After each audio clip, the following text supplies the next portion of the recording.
Zack, Joe. Hello, everybody, and welcome to another episode of the Going Over Podcast. And for me, the Going Over Podcast is on the road, baby. I'm 5.5 hours away from my home in Yuba City, California. Welcome to Runamaka. Welcome to Winnemucca. I am your neighborhood-friendly promoter, trainer, coach, 43-year-old professional wrestler, which, thank you, Jerry Gigolo, for letting JP know yesterday what my age is, because I say it every time on the goddamn podcast. Zack Primetime Reeb, and I'm joined alongside my podcast partner who has evaded me because I thought we were going to be side by side on location today. The Wrecking Ball, the 7-foot Paul Isadora. What's up, Paul? I'm in your neck of the woods, baby.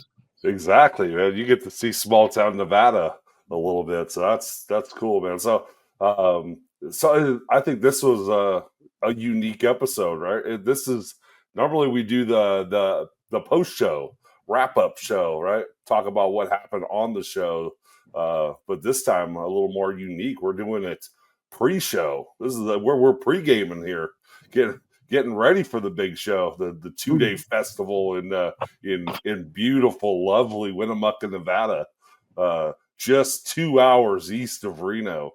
So give us a little going home.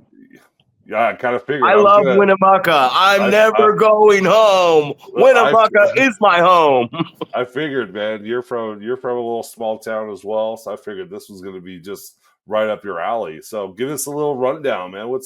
What's been the hap so far? I know you got in late last night, but it didn't seem like you just went straight to bed, because I was definitely seeing some correspondence hours after you arrived. So I did not go in the morning. So I did not go straight to bed. Let me give you the happenings of Winnemucca, and I love it. So we get into town, meet up right there. Sean gets us in our room. Him and JP are sitting over there playing some slots, and me and Bad News go load up in the room. We come back down, get $5 on our players card.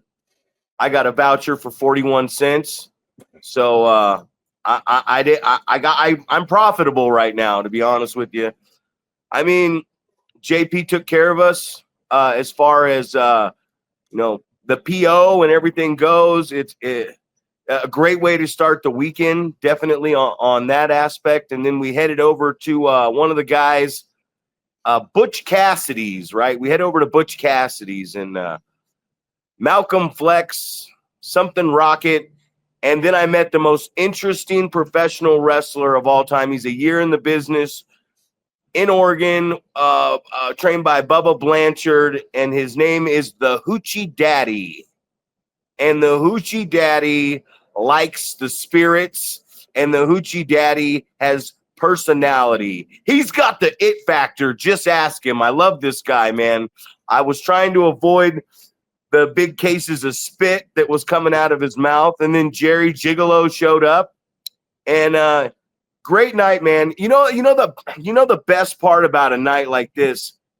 First off, I would have killed myself back in the day over just a year ago, because there's no last call. There's no, hey, it's 1:45. This place is closing at 2.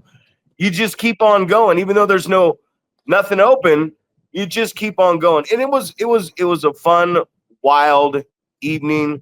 I watched a man tell two girls, very thick, good-looking, very thick girls that were dressed in a very nice, tightly fit ensembles, that he could pick them both up in the air at the same time.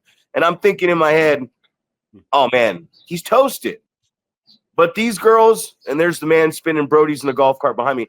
He goes, he's toasted. His feet aren't where they should be. And the girls allow him to do this. And I'm sitting in Butch Cassidy's. And I found the Sundance Kid. And the Sundance Kid goes to pick up two thick women. and he gets them just a hair off the ground, and it looked to me to be a botched double flapjack on the cement floor. So you know me, I tell JP and I tell Jerry Gigolo, this is why I'm the greatest instigator of all time. So I set down my Diet Pepsi, about my fifth one, pissing all over the place with lots of ice, and I head over there and say, I've seen him do it before. I said his footing was off. That's all it was. And the girls lean in and go, I think he's had a little too much to drink. I said, this man is sober. We left there, and then me, JP, and Bad News went on the world's largest strike to find some place that was open, which we found the Flying J, a lot of bumpy, misguided turns here in Winnemucca. It was a pretty fun trip.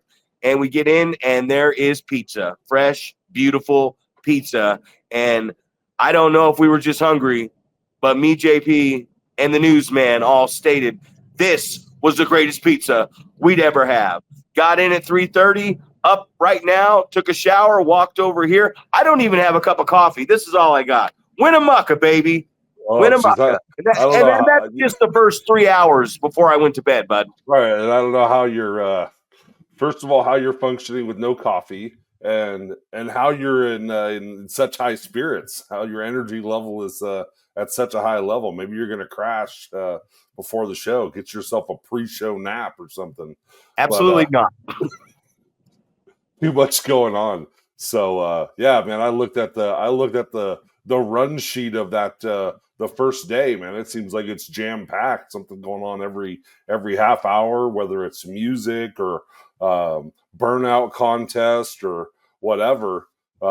It seems like it's quite the experience. So that's exciting for those guys. But man, how cool is it that, we always talk about giving people opportunities, so Malcolm Flex reached out, hey, I'd like to come to that show, and I want to bring some students. So, and this is, I feel like these are those type of shows that there's going to be probably a lot of non-wrestling fans, and it's probably going to be real easy to get reactions. So, what better place from young guys to learn is a place like that where they can get in there and I'm not going to say it doesn't matter, but definitely lower. I don't know, not a whole lot of pressure in that situation. It's not necessarily maybe storyline driven to a point, but definitely I've heard the stories of the last 2 years of how the easy stuff, the going to hook the tights and the pants fall down, just the laughing goofy stuff gets over real well. So I know that Jerry Gigolo is a huge hit there. Every time we go to Winnemucca, it's message after message. Is Jerry going to be there? So I know the fans there love Jerry Gigolo. I'm sure, they're going to see Bad News, and, they always talk. They've always telling me like, oh, well, you got to come, man. You got to be here. They're expecting a 7-foot monster, so I'm sure they're going to love Bad News with the unique look that he's got. And so definitely excited to hear what's on the docket. They already loved him at Butch Cassidy's. Here's this giant man walking around, and there were a lot of big guys in there. And one ran up and said, "Hey, bud, you pop my back for me?" Because that's the unique thing about a guy like Bad News. You're a tall, athletic guy. Alex Ace is a tall, athletic in shape guy. Bad News, he's not the guy that steps over the top rope. He's got to step through the middle rope. He doesn't have long legs. He's got a short sternum. He's differently built than everybody else, right? So it does make him unique and special. And shows like this, I got a lot of my guys coming down today too. There's some new guys I met in the Brotherhood here in Oregon. They were cool guys. They were asking about some booking. When you going to book me in PCW? And I said, well, I'll see you tomorrow. And we talk about the irony of this thing. Like, the last couple of weeks, we've been harping on the outside jobs. We've been talking about ring announcing. We've been talking about refereeing. We've been talking about just other aspects of the business. And today and tomorrow, I'm excited because I've got match 1, 3, and 5, the main on both nights, and I am down here as a referee. So Sparky Ballard, I'm getting older. Tonight and tomorrow is going to be the difference maker. If you're the number one referee in California, or if Zack Primetime Reeb is coming after your ass, pal. But, we sit here and we talk about different scenarios and on this informative podcast. So it's exciting for me because I have 6 matches to ref tonight. It's a more laid back, different feel for me, but it's another opportunity for me to go out here and not only work on practice what we preach, right? Because that's what we're doing. We're preaching. So in order to preach, you got to be able to practice, and practice makes progress, and most importantly, execution, man. But what I wanted to talk to you about today is, these guys drove 8 hours. We drove 5.5. We've been well taken care of. It seems like the rest of this weekend is going to be well taken care of. I wanted to talk about something that I was listening to, and it's the discipline over desire in this business or anything you do in life. And one thing for me is, like, we all have desire, we have passion, we have, the fire burns in us, motivation. But those things, the desire, the passion, the drive, the motivation, those all fade. Those are just feelings that fade. So as we do that, we get into what the discipline of this, right? So the discipline of this professional wrestling industry, entertainment industry, it's a tough thing because you got to get on your routine, repetition, and I really realized all these things that we're talking about. Just say no, go fuck yourself, slow down. All these things that we talk about just have so much meaning to what it takes to be successful in professional wrestling. And I'm excited today because it's nice when you're not trying to tell a story and you're coming to a new town and it's just good guy versus bad guy, because these fans don't know who you are. So it's interesting to see these young guys be able to get out here today and be in the ring with them and watch them try to figure this thing out. With there's no friends, there's no family. You're at a real stand-up comedy show, and this is a live audience out here. So just touch a little bit on your, it's my new one, so it's discipline over desire. What's your thoughts on that, brother man? Well, I think it's super important that you stay disciplined, right? And you mentioned this out there in a strange town, right? Nobody knows anybody, and this is the ultimate proving ground if you know how to work, right? Can you get a reaction from a crowd that doesn't know who you are, right? It's going to be 2 guys walking out of the curtain, and you're going to have to quickly get over the fact that I'm either the bad guy or I'm the good guy to these fans, right? And it's going to be very evident quickly if you're able to get over that persona, right? Can you convince these people in the first 30 or 45 seconds as you're walking to the ring that they either need to start cheering for you or they need to dislike you, right? So can you do that in a town where people don't know who you are, right? There's no established guys. You're not, so many wrestlers, I feel like they travel with an entourage of people that know who they are, and they get a reaction as a result of that, right? But are you able to go to a new town and establish yourself quickly to a group of fans? And in the situation with Runamucka, it's a festival of a bunch of different things going on. There's going to be bikers there. There's going to be people that are there to watch the live bands, right? There's going to be it's going to be a mishmash of people watching the show, right? We have a slot where there's nothing else going on. So hopefully people crowd around and watch what we're doing, right? And hopefully it's a it's a good product. Hopefully we put on a good show where the people of Winnemucca go, man, when are you guys coming back, right? And that's how this whole thing started, right? This started years ago, where we were just in the parking lot of the Winners Casino there, and it went really well. So it was one of those things. Well, when can we get you back, right? So I think developing that in a small town like that, it goes right into how we build our business, things that we've talked about before, right? You go 2 hours away from where you're at, and you try to establish this.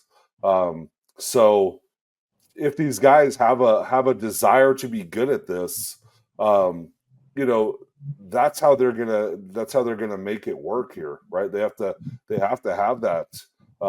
They have to work hard at it, right? And it's like, here's another opportunity to further your career, right? Work in front of some people that you've never seen before, and see how it goes. And then obviously, the big thing for us is, are they going to come back through the curtain and say, "Hey, what'd you think?" Or are they going to come back walking with you?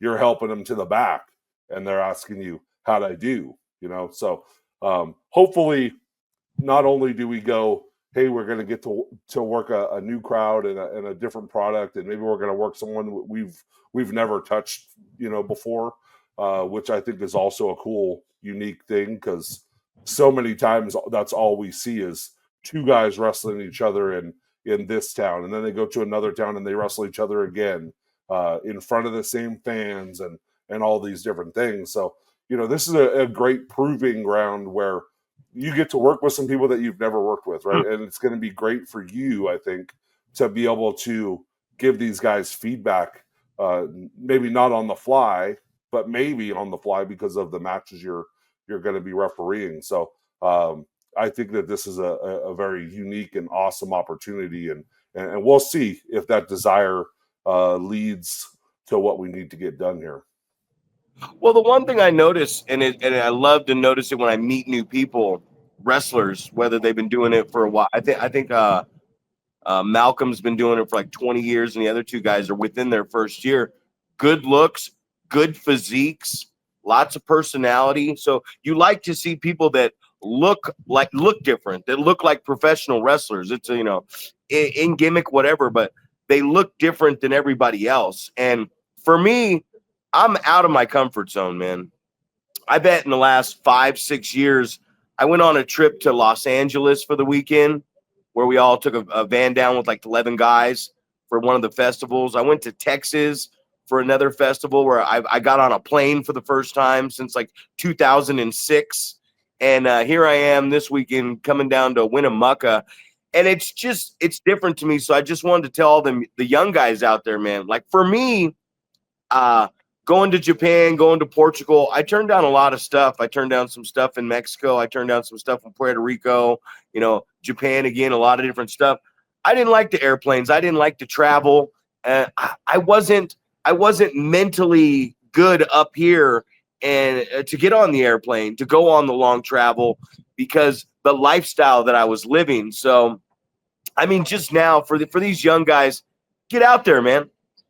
Get out there. We just saw that Travis Alexander hopped on an airplane and went out to Philly to the old ECW arena for the Crockett Cup.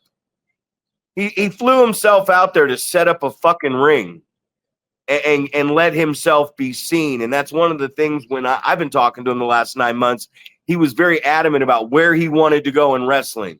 So as we're talking and piecing this game plan together, it's like, I'm a little bit older. I think I believe that I can do this. Okay, you do? Well, get out there. Get out there and do this thing. And a lot of times we talk about, like, schools talk about, oh, you guys produce Carl Fredericks. AJ Kirsch, Brian Cage, came through the PCW work farm back in the day. SPWs had Johnny Nitro and Tim Thatcher. And we sit here and we label our success by how many people had a dark match, how many people walked onto the big show. And I don't feel that's the label of the actual success. I think the label of the actual success is created from getting out there, networking, go on these trips, you know? It's like you're sitting at home, you got family, you know, you got stuff to do with your family. You got basketball games for your daughters. I see you're sitting here doing the podcast from your normal location in Isadora's lair. You know what I mean? But we've showed up. You guys have taken care of us already, and we got 2 days left. You're at home. Excuse me. You're at home as the owner of this company, and it's also a great bonding experience getting out here because I knew a little bit about JP. Me and JP talked right when I got here. I went right up to him, and we had this conversation, and we were grateful that we had this conversation with each other. And my goodness, it's like we're like this, you know what I mean? Like we have so much in common. And then I look around and I go, you do have a great team. You do have a great team, and everything's just starting over for you guys. Like I said, when we started this, it's a rebuilding process. So I think you and this company's in a very, very good position. And I smartened some people up yesterday too, even some people that are in this business.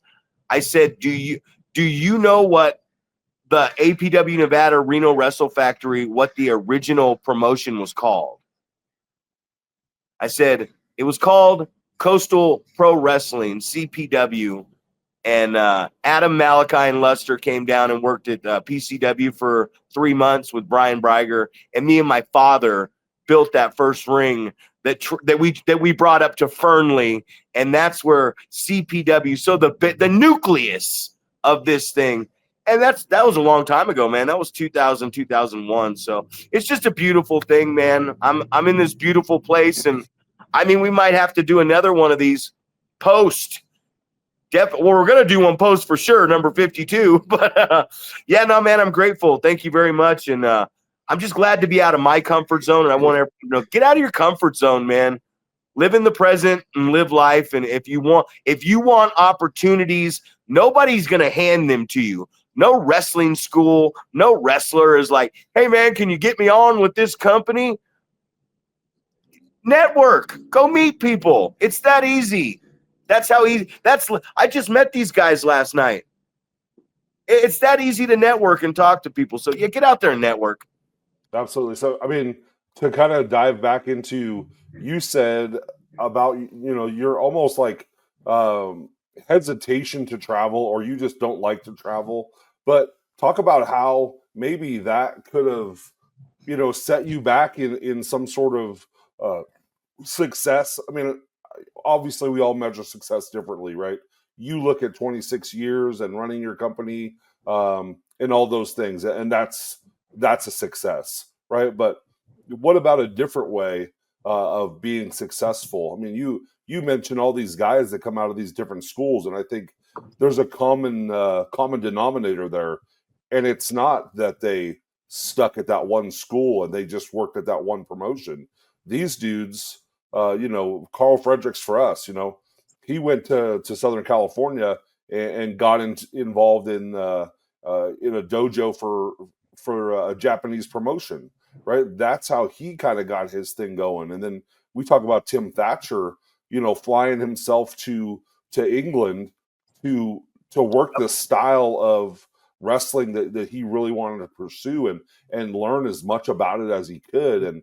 And like you just said, that's the way that you network as well, right?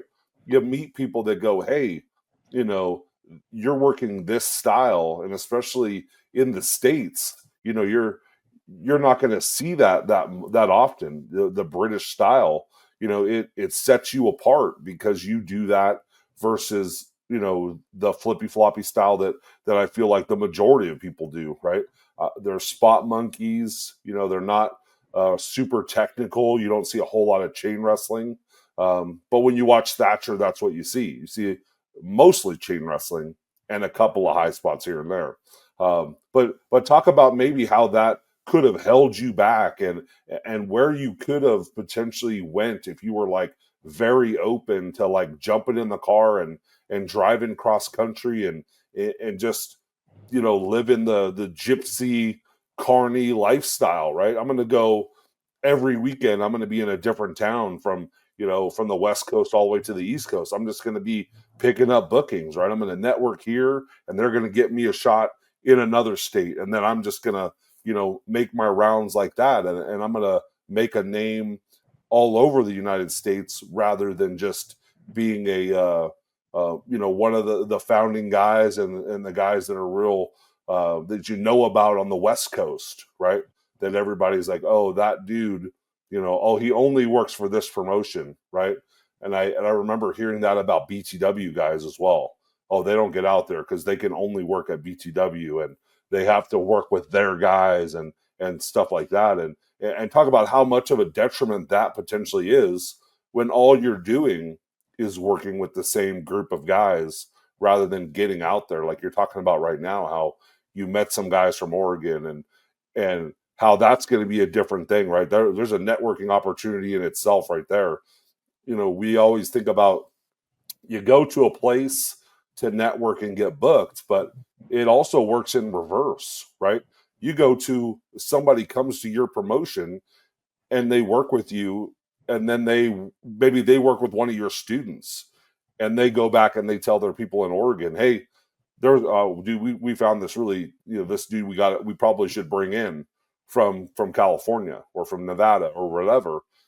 So it's a two-way street. You can book someone from out of state, but that also might turn into getting booked somewhere else where they're from or where they network, right? Maybe it's the Pacific Northwest as a whole. You get some of our guys booked up there. So talk about that a little bit. I would say straight to the top. Mr. Primetime MPT would have gone straight to the top. But that's just off of like what everybody else said and where I was going. And then I look back at it and say, I wouldn't have. I wouldn't have gone straight to the top. Could I have? Yes, the work was there. The body was there. The body of work was there. But I didn't like to travel. I didn't like to get on airplanes. I didn't like to live that gypsy lifestyle. So when you're in that situation, you don't realize, man, I have so much respect. Always have, but just when you look at it now and you look at the schedules that these wrestlers wrestle, the Roman Reigns schedule, the Brock Lesnar schedule, the AEW one maybe twice a week schedule, even WWE's schedule taking off the house shows. I go back, you got to respect Bret the Hitman Hart, man. Like, God, Shawn Michaels, he was always injured. He was always losing his smile. He was always forfeiting a belt. He was always gone. So he was doing that lifestyle, but he would get injured. He'd be off for a while. Bret was never off, man. And it was real. It looked real. And you got to respect. Like you said, he was a true artist. And you sit here and you talk about, like, yeah, it's completely different. Lucha Libre is completely different. Peruesu, the hard, strong style of Japanese wrestling. But then you get to Japan and there's comedy promotions. And like where I was at in Dragon Gate, it's AEW Ring of Honor, ding, ding, ding, ding, ding, ding, ding, ding, ding, choreographed spot fest too. So there's so many different styles, and there's a different fan in every town. So yes, get in that car, get out there, and gain that experience, man. Because if it's what you want to do, and you talk about success, well, I haven't worked. I'm blessed. I haven't worked, in going on 11 months now. I've not clocked in at a job, and I just do this wrestling thing, and I'm doing well. So for me, success, people say it's up here, it's in your own head. Success is just being happy. Can you pay your bills? Because I know this. I came into this world with nothing except loving parents, and I'm gonna leave this world with nothing materialistic. If I can pass money on to someone or leave my legacy in a company in the hands of somebody else so it continues to grow while I'm gone. But I mean, we're here, man. We're here. We're in the present. So like success is whatever you want it to be. If getting a tryout match is success, there you go. You achieved what you want to do. Some guys just want to wrestle one match. Some guys just want to train to stay in shape. Some guys want to wrestle in the same promotion. But if you're looking for that true success, realize it's few and far between. And that, that's something you chased. Adam chased it. Boyce chased it. Rick chased it. I mean, we've chased it. And to get there, it's right place, right time. That's why you got to stay prepared. You got to an overly prepared person. You're ready. That's what opportunity meets. That's what opportunity is. Opportunity is, preparation meets the right time, man. So go to the gym, get to training, get to shows, listen. I still feel it's very valuable for these guys, even, if you're young in the business and you're trained, or they say you're trained, don't worry about choreographing so much when you're young, because you're going to fuck up anyway. So just get out there and try to do it on the fly, because you're going to work on your communication and you're going to make mistakes anyway. So you might as well make them the right way. Absolutely. It reminds me, you're talking about the preparation and things like that, and how opportunity, meets, your preparation meets opportunity, and then that's kind of how your success potentially comes. And I just remember over and over hearing Adam, when people are like getting in shape, getting back in shape, all these different things. Like, hey guys, you don't have to get ready if you stay ready, right? Mhm. If you just always are prepared for the opportunity. And I mean, it goes back to the most basic things that we tell our students about bringing your gear to every show, right? Yeah, you're not booked, right? But inevitably there is going to be a cancellation. There's going to be an opportunity, right? So you always bring your gear, and it always makes me laugh when that's the case, right? Hey, such and such didn't show up, man. So we got a spot. Oh, sorry, man.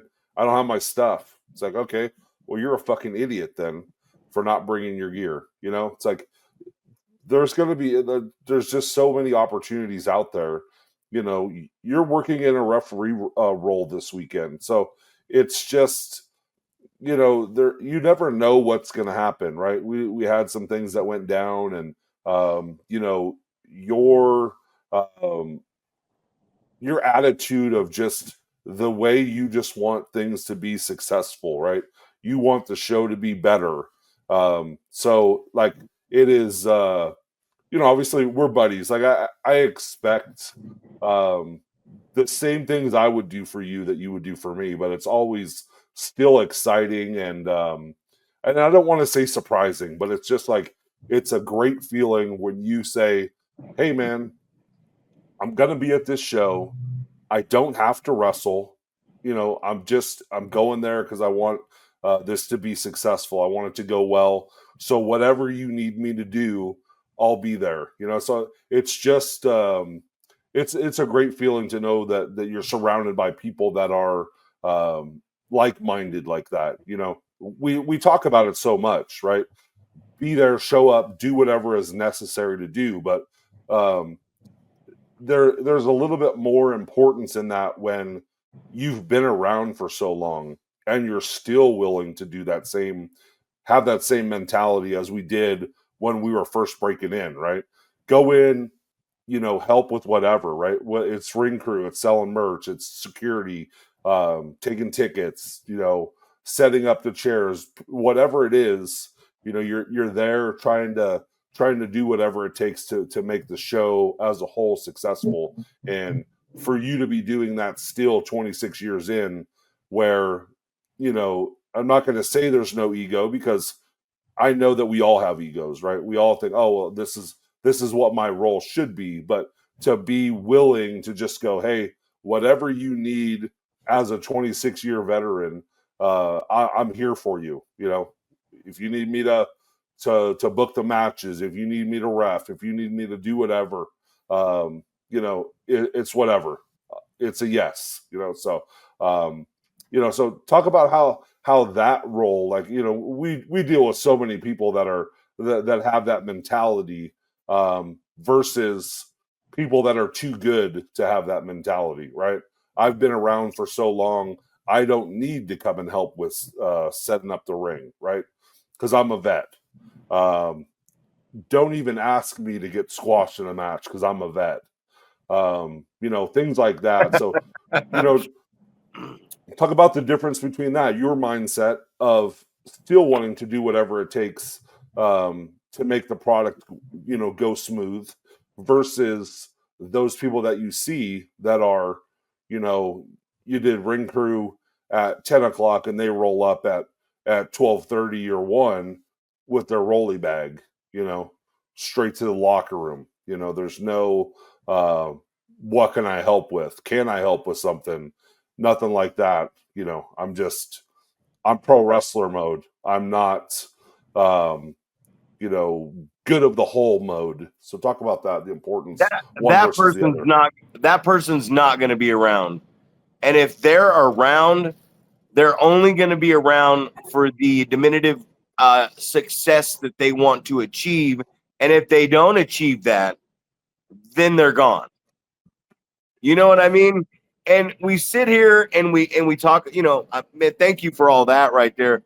And we all have egos, but that's the beauty of running a business. That's the beauty of not wanting, making the decision. I'm not going to chase the airplanes and the travel and the flight. I'm going to do this. I'm going to stay close to home. I want to be around my father. I want to spend time with him. I want to be around this business. I want to run mine. And what that is it's just like recovery, man. It's keeping your ego in check. It's a checklist. You have to do it every day. So when you wake up, you're sitting here and I'm waiting. And I'm waiting like, okay, well, let's go, guys. Let's get here. Come pick me up. If you need me to drive. Last night I drove. Once we got here in town, it was me driving. And that was a really cool feeling too, because it's like, hey, you guys go have fun. I'll watch. I'll be observant. I'll make sure that the team gets home safe because God knows I spent too many years having everybody babysit me. You know what I mean? Sin, Brandon Humphrey, Rick Luxury. I mean, so many people out there that I was a hellion, man. I gave people some shit. I was still in the business to help out, but I was giving people shit. But there were some people there ahead of me. There was a couple people that made sure that this was possible for me. You know what I mean? My coach, the guy who trained me, was there. My coach was there to make sure I got opportunities. Oliver John, he was one of those guys that was very humble and open and there and made sure I got opportunities. Roland Alexander, Gabe Ramirez, those guys gave me opportunities that I wouldn't have gotten anywhere else. And I'm forever grateful to each and every one of those people. But if we don't put ourselves in this position, if you don't put yourself in this position, if I don't, if Rick, we have so many people now, and there's more talent. When we were young, there wasn't as many people in place like us that could help us and do these things for us. And we didn't have as much young talent as there is now because there wasn't as many schools. There wasn't as many promotions. Wrestling as a whole in a community the population was lower. The population has grown in professional wrestling. So we have to be there because, damn it, I wish there were people there like me, training schools. John Cooper offers us an amazing facility to run out of. And a lot of, I don't know if, anybody else realizes it, but I sure do. Anytime John needs me, John's like, hey, can we use the trailer this weekend? I'm going to be touching a ring that's not mine and using it too, which I'm very grateful for because I don't have to, but I'm going to be touching a ring 6 times next weekend in 2 days. Set up, breakdown, set up, breakdown, set up, breakdown, get it back to the building. And we're very grateful what we have. So these kids nowadays, my guys, your guys, everyone, all these young students, they have something we didn't have. We had to go get it. We had to go after it. And I remember the Undertaker talking about, and this was a bet. This is where I was getting to. I remember the Undertaker saying, back in my day, We slept in cars and didn't know where our next meal was, so that the guys nowadays have a performance center and they don't have to worry about that. So to answer your question, I do all this not just because I respect and love you, man. I love this business. I'm passionate, about this business, but I do this now so that these kids don't have to go through what we went through. Kezar Stadium, me and Scotty Aboot getting in his car or his Explorer. We had our gear. We had a bag of white bread. You know the story. Some peanut butter. Maybe you got chunky. Maybe you got smooth. And we had no gas money. We just got the gas in the car to get us there. And we're sleeping in the back of the car at Kezar Stadium in the back of the Explorer. It's chick fight on Friday night. And then the next night we wrestle on the men's night and we get our payouts. Now we're able to put gas in the car, buy a meal, and Roland or Gabe, we've gotten a team suite or motel room for everyone to go in. So now we can go get a couple drinks, network, camaraderie. But we slept in the car. We ate like shit on the way down so that we could have a good meal that night, so that we could hang out with the boys and have a few beers and a couple shots, and then we got back in the car and we came home and waited to do it all over again. We trained on farms, man. We trained in shitty little buildings in the summertime with no air conditioning, no fans. So Undertaker said it best.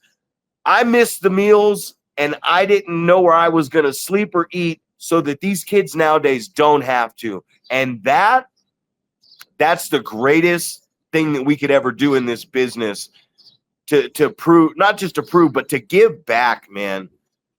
Give back, pay forward, man. You take care of someone's going to take care of you. And if they don't, respectfully.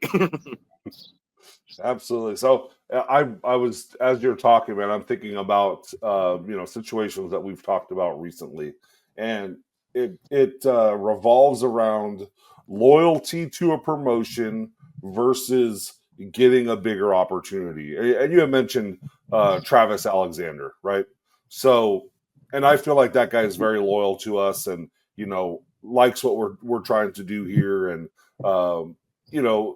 appreciates the two of us and what we're doing. So wants to be a part of our product, but at the same time took advantage of a potentially bigger opportunity, right? And we talked about in the past, Journey Fatu taking advantage of a bigger opportunity. Yep. So talk about that as well, because I know we just talked about something where it was like, hey, I want to get booked on your promotion. And sure, yeah. Welcome you back with open arms. Got a couple dates for you. Got some big plans, right? Want you at the biggest show of the year. We're going to draw hundreds of people and give you opportunities and stuff like that. And then it's say, oh, you know what? Sorry, man, I got this other booking somewhere where I'm loyal to. They don't draw very well, but I'm loyal to them. I've already taken that booking. So talk about that. Like, obviously, we want people to be loyal to us, right? Especially our students. You want your students to work for you, right? It's kind of it's somebody that you trust, right? So it's like, all right, I got somebody that I trust on my card. It's somebody that I trained, things like that. So you want those people around, right? That's your culture that you've built, and you want to spread that. You want that to rub off on other people that are that you're booking to bring into your company from somewhere else. But the whole goal is that we get people trained and get them out of our facilities, right? We want them to go out there and get work. We're talking about networking, just minutes ago. So talk about the difference between that. Like, at what point does loyalty, take precedence over bigger opportunities? And when should you take those bigger opportunities over being loyal, to someone that you're friends with, or, whatever. I've worked at this promotion forever. I'm going to continue to work there. somebody that pops into my head is Boyce, right? Boyce, I think, is like, has his standing promotions that he works for on a regular basis. So if you're trying to book him on one of those dates, sorry, man, I can't make it. I'm already, I'm already, on the card at this place, and and obviously he's getting older, and he's in a little bit different role, right? He's in more of a mentorship role, So he's, I believe his goal is to try to raise up these promotions, right? Try to work with some other guys and teach them. But what about for these younger guys? Like, at what point do you start going away from maybe these promotions that gave you an opportunity to go towards those promotions that are maybe going to give you a bigger opportunity and put you in front of more fans and kind of get you out there a little bit more? When do you go from one to the other? Trust is earned, but loyalty, man, is few and far between. They say you're not going to find a lot of real friends in life. You're going to find that if you have one real true friend, you did something, man. You got something special there. But loyalty is like the word "I love you." You know what I mean? We throw that word around like it's we don't even mean it a lot of times. So finding loyal people, you're looking more for reliable people, and what a reliable person is just, hey, man, me and Illumide have a good relationship. We don't hang out with each other. We don't talk every day. We respect each other, but he's reliable. You know what I mean? He is a reliable person to me, and I know he's going to be there. And that is, a lot of time it's professional. You're creating a professional relationship with somebody where you go, okay, you have agreed to this, and I have given you these dates. So it's just about being a man of your word. And if you're not a man or woman of your word, if you don't have your word, you don't have nothing.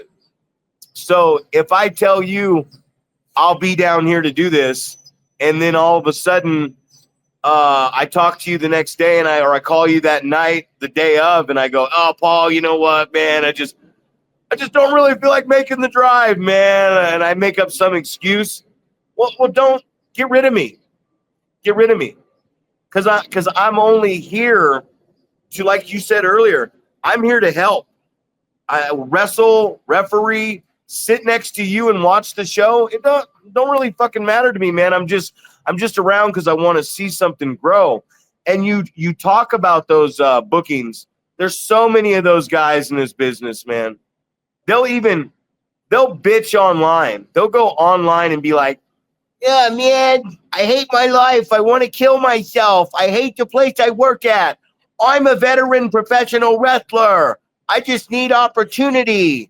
And then they'll message you personally or talk to you personally and say, hey, I know I haven't been very reliable lately, but I want to get back on. And that's the point where you go, all right, I got a couple dates for you. Got a couple in the bag right now. And then they tell you, oh, I can't because I'm working somewhere else. Well, if it's closer and you're making more money and there's better production and better opportunities for you, and you have burnt this promotion before to go somewhere else, what's wrong with being honest with someone else and saying, hey, man, you just talked about it. I have a bigger opportunity. What type of guy would I be if Journey told me, hey, man, I have a bigger opportunity and I'm not going to be able to make the show? And I went, oh, dude, you're a piece of shit, bro. I thought I knew you. You ain't no way, Oos. You ain't my Oos. You ain't my bro. Don't call me Unk no more. I ain't the OG for you. No, man. Go do what you got to do. It's your opportunity. I'm going to be fine.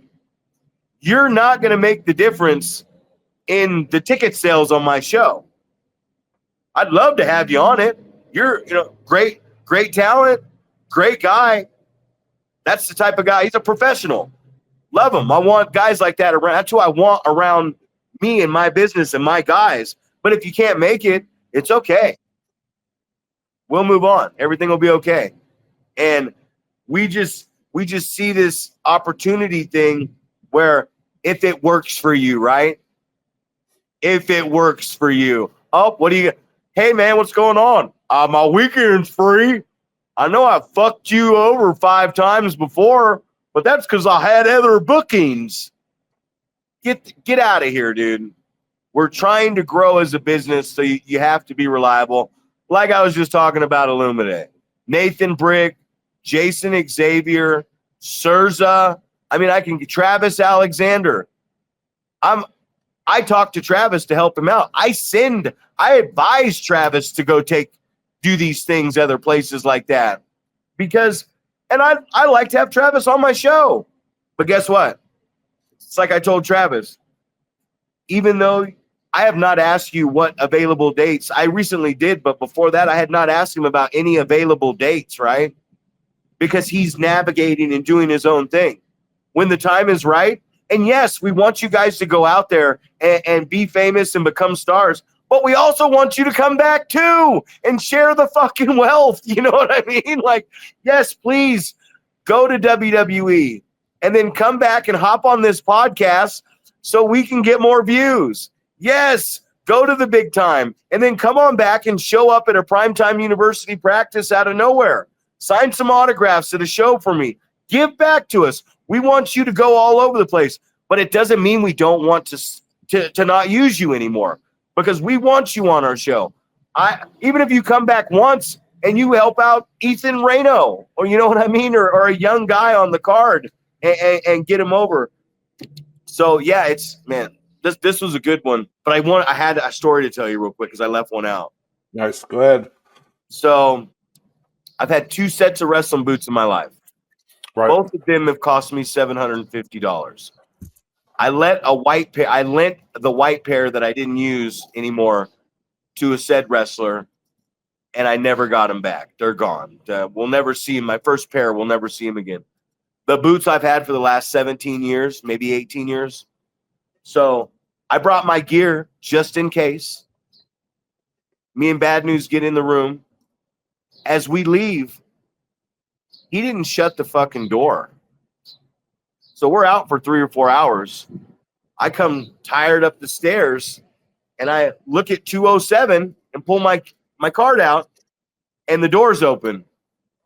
And I prayed right there, and I said, I don't care if everything in this room's gone. Gear, nothing. Please do not let those wrestling boots be gone. Don't let those be gone. If those boots would have been gone, I would have been done. I would have not packed it up and out of the wrestling business, but I just never would have bought another pair of boots. I'd be a Nike man, you know what I mean? Some Dunks, like I got the Dunks on, but we got in the room and I said, bro, and I opened the door and everything was still there, including his gear. And he's like, sorry, coach. And I'm like, no, I know you are. And I know you didn't mean to, but man, that was a scary, because those boots mean a lot to me, man. Those boots have been in the ring, in a lot of rings and a lot of matches and a lot of situations, and you just don't realize a good quality pair. We say quality over quantity, man. A good quality pair. People say, man, you paid almost $800 for those? I said, yeah, and they've lasted me 18 years. Those mean a lot to me. So I was so glad I came back to my room at 3:00 in the morning. The door was open, and I was like, dude, take it all. Don't take my boots, man. Please be there. So that, to me, that was a sign from my higher power that I'm not done yet. You know what I mean? And we have signs. I was talking to JP yesterday, and he's like, yeah, I think Paul's done. We're never going to get him back in there. You know, the guys were kind of talking about it, and I was like, so I already got him back. And they kind of looked over at me and like, no, I don't know. I don't know if he's going to do it again. I said, no, I already took care of it. He'll be in the ring again. And I brought up the podcast and how we shit on ourselves that day. And I said, I challenged him that day for one more match in the ring. So I know Paul is not done performing because of that. And we're almost to the point, I'll let you say, but a quick shout out. Hey, Josh Littell, Sir Samurai, man, thank you for all the years in the business, man. We appreciate everything you've done, and I can't wait to see you in this role more often like we're doing. Give it to him. Oh, wrong way, like Jerry says. Oh, we got 5 minutes left. 5 minutes left in this podcast. Yeah, man, it's obviously you don't want, like, I sent a message to Josh about that. You don't want someone to have to hang them up, man. Like, you want to go out on your terms. You hear so many times that, you hear people like, oh, I went out on top, I went out on my terms, and you're like, you're jealous of that, right? Because that's what we all want. Because you hear so many stories of people being a parody of themselves or things like that, like hung on too long, the Randy the Ram story, right? And you don't want to be that guy, but at the same time, it is like, you don't want to give up, man. You're like, oh, I'm never done. Wrestlers never retire, never say never, all these things, right? So yeah, so it's funny that you guys had that conversation about me, because for sure. The goal has always been to come back, but I think the process is taking so long that it's like people are giving up. Like, oh, it's just not going to happen. You've been out of the ring for going on 2 years. It's just, yeah, you're not coming back. You have 2 years now. It's been 2 years since I saw you and Lester. Yeah, I think that might have actually been my last match. I don't remember exactly, but yeah, October 2023 was when I had that car accident. So yeah, so October of this year will be 2 years, man. So it's like, it's crazy, but but it's one of those things, like you just said. I can't wait to see Sir Samurai in this role, right? Sitting behind the curtain and just kind of puppet master, right? Pull the levers, want to make these things happen. And, and I think he'd be a great guest for us as well. Like, just, I don't remember what the number was as far as matches, but it's just like, I remember when he got to 500 matches and thinking 14,000, I believe, 13,000 something. I don't think it's thousands, but maybe 1,300, maybe. Yeah. My bad. 1,300. Yeah, so I was gonna say, 42,000 matches. No wonder he retired, man. That's a lot of work he put in all those years. Right, but I just remember when he got to 500, thinking, "Oh, that's not that big of a deal." And then when he got to 1,000, going, "Fuck, dude, that's a lot of matches." And then I remember like thinking about like how many matches you'd have to wrestle in a year, every year, to get to that number. And then it's like, then you look at 1,300 and you go, God dang, man, like how many. You think about even these guys that wrestled 300 days a year, you'd have to wrestle 300 days a year for, 4 or 5 years straight to get to where he's at, So it's like, and those guys are wrestling all the time. Like, how impressive is it that you're doing that, only wrestling on the weekends for the most part? It's just, that's just the model of consistency, right? 100. So many people give him a hard time, he'll work anywhere and all that stuff. But he's like us, man. He loves pro wrestling. He just wants to be out there doing it. This is a passion. And you talk about the way that we judge success, right? And you got to think he went out and said, I was successful because, and fill in the blanks for everything. Number of matches, number of states, like different people that he worked with. Like, it's like, it's few and far between when you've probably worked with, 500-600 different guys, right? It's crazy to think about that. So, and I felt like he was the staple, man. He got to wrestle everyone at SPW that came through there over the last 20 years, right? So, so crazy to think about that. But Rick and I wrestled Samurai once. I've been in the ring with him in different situations, but I wrestled him once at Pacifica. It was him and Steve Stamp as the Honor Society against me and Rick Luxury, which very blessed to be able to do this with Rick all over the place. One quick shout, I've been talking to him a while, so we got to get Sparky back. We got a lot of people, but Jerry Gigolo, you're next, buddy. I've been listening to this guy talking to me for a long time now, and he's a very smart guy, and I think he's got a lot to say on this show. Paul, it's Runamucka. It's Winnemucca. I'm Zack Primetime Reeb. You're the 7-foot wrecking ball, Paul Isadora. It's breakfast time. Coffee going over.